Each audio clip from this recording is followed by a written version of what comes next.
হত্যাকাণ্ডের দায় নিয়ে অবিলম্বে পদত্যাগ করুন মির্জা ফখরুল। সরকারের উদ্দেশ্যে বিএনপির মহাসচিব মির্জা ফখরুল ইসলাম আলমগীর বলেছেন, সকল হত্যাকাণ্ডের দায় নিয়ে অবিলম্বে পদত্যাগ করুন। ছাত্রদের গুলি করে পঙ্গু করে দেওয়ার পর হাসপাতালে দেখতে যাওয়া ও মায়াকান্না এবং সাহায্য করবার কথা বলা প্রতারণার আরেকটি নজির।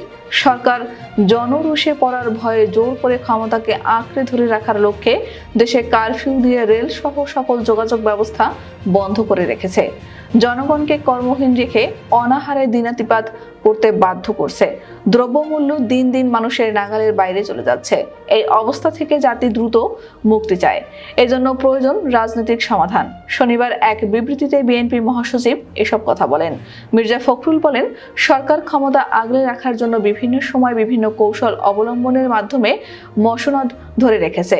এরই ধারাবাহিকতায় সম্প্রতি কোটা সংস্কার আন্দোলনে শিক্ষার্থীদের হত্যা নির্যাতনের পর এখন আইন শৃঙ্খলা বাহিনী দিয়ে সাজানো মামলা দায়েরের মাধ্যমে বিরোধী মতের নেতাদের হত্যা, গ্রেফতার, গুলি করে আদালতে উঠানোর আগেই নির্যাতন করে পঙ্গু করা হচ্ছে। বিচার বিভাগকে দিয়ে রিমান্ডে নিয়ে আবারও নির্যাতন চালানো হচ্ছে।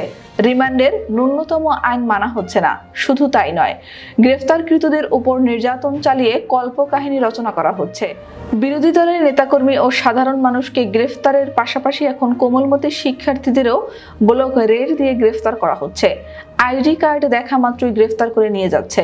কোটা সংস্কার আন্দোলনের সমন্বয়কারীদের গুম করে কিভাবে নির্যাতন করে দমন করার চেষ্টা করা হয়েছে তা তাদের শরীরের ক্ষতচিহ্ন দেখলেই অনুধাবন করা যাচ্ছে।